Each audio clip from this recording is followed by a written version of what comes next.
Really a surreal day here at the government center. Many staff members walking around in shock of these federal corruption allegations leveled at Charlotte Mayor Patrick Cannon. Think about the big picture of all this. This is in the same building where today federal investigators were on the 15th floor of the government center taking evidence out of Charlotte Mayor Patrick Cannon's office. So all of this swirling around in this building this afternoon. Patrick Cannon arrived at his home shortly after 7 tonight. His arrival and subsequent resignation is the latest development in one of the most explosive and dramatic days in the history of Charlotte city government. Now, this is Patrick Cannon's 3-paragraph resignation letter.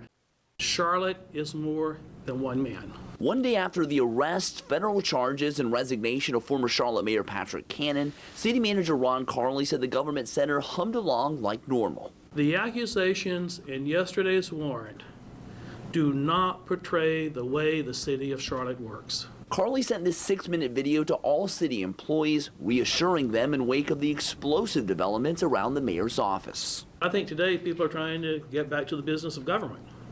We have a really, really big city to run, and our services are 24/7.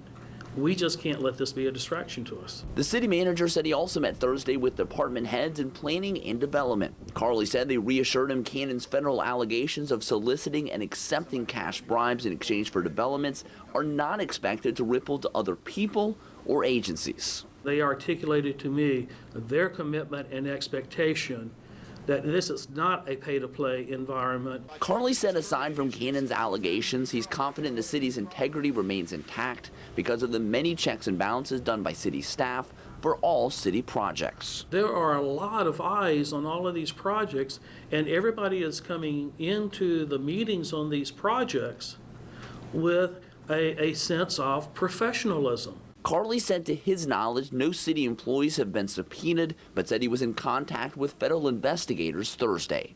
In Charlotte, Brad Broders, Time Warner Cable News. Whirlwind 6 days continues for the Charlotte City Council. Tonight, the City Council is expected to discuss how to go forward in appointing Charlotte's next mayor. Well, one council member tells me there's no real clear consensus of who that person should be, and it's unclear if anyone will be picked tonight. Several audience members here tonight said they wanted to cast a ballot themselves in a special election, an idea that didn't seem to gain much traction among Charlotte City Council members.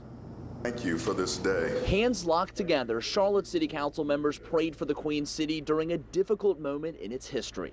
Many are angry, many are sad, and many are disappointed. This empty mayor name card symbolized the void and shock following last week's arrest and resignation of former Mayor Patrick Cannon on federal corruption charges. This is the time to begin to heal. Tonight is the beginning. But Monday night's meeting didn't end the uncertainty surrounding who will be the next mayor. It is probably the most important thing to happen in Charlotte in decades. The City Council wants another week to closely examine possible mayoral candidates, which members confirmed to include former City Council member James Mitchell, former Mecklenburg County Commission Chair Jennifer Roberts, and North Carolina State Senator Dan Clodfelter.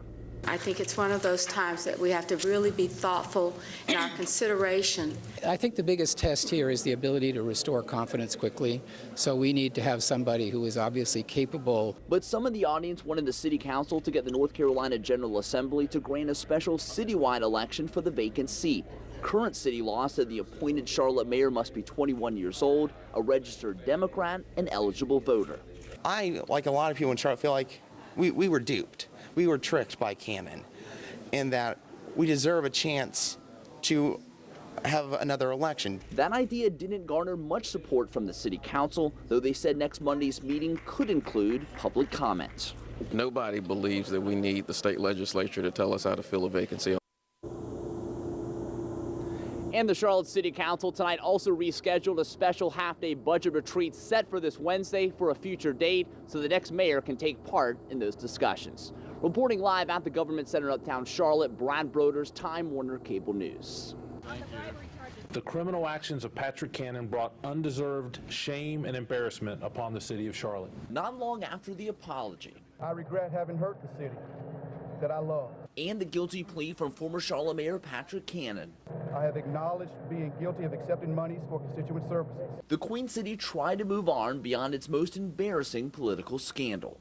That is certainly going to continue to be a cloud over the city of Charlotte. That cloud hangs for Charlotte staffers and the city council, with a still ongoing federal investigation and prosecutors hungry to uncover any additional fraud. We will continue to follow all leads, and we will follow those leads wherever they take us. Business leaders downplayed Cannon's plea deal, hopeful it's just a blip and not the tip of a potential iceberg down the line. It's an aberration. It's not the way business is done in Charlotte, and the business of Charlotte has moved on. Political observers have a less rosier outlook after Cannon's plea, believing the aftershock could linger for months. This is something that is certainly going to be lingering in people's minds, both in terms of the public as well as the administrative side of city government. Monday, the Charlotte City Council said they've already moved on and kept their focus since Cannon's initial arrest in late March.